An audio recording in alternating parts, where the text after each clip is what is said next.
lệ ni te her liamin kan nun po man layan chang zo ta ma se a hlui mol lo thin layan loi khinul ban zai ka rel thei lo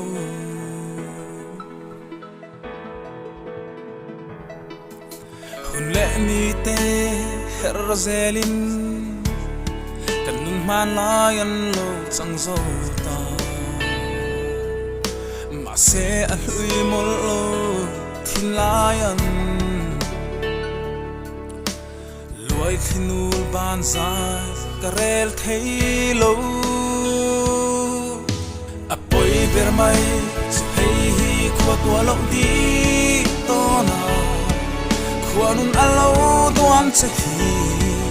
du reng chunga chen sai re le phul ta si poi ber mai hei khwa tua lo di to na khwa nun a lo duam che hi du reng chunga chen sai re le phul ta si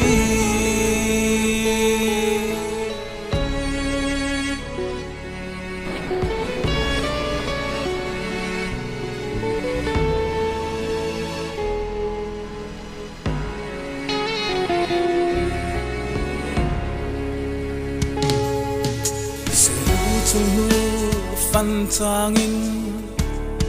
en kim mai hian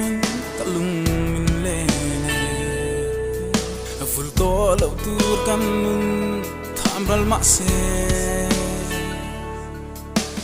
kang le mual ero adang si lo a poi ber mai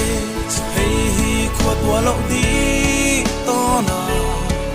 khwanun alo duam che hi du reng chunga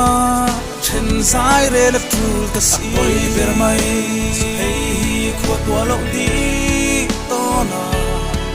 khwanun alo duam che hi du reng chunga chen sai re le phul ta si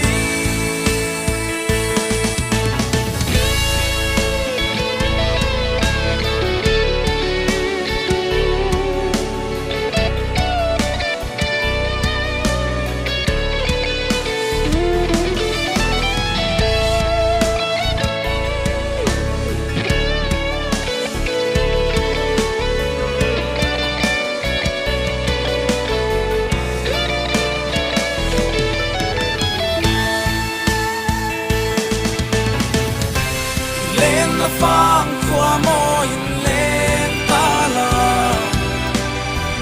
đi man pui đâm khoa se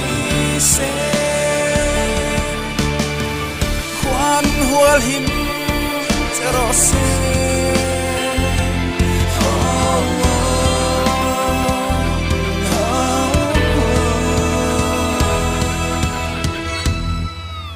a boy bear mai to hey tua lâu đi to na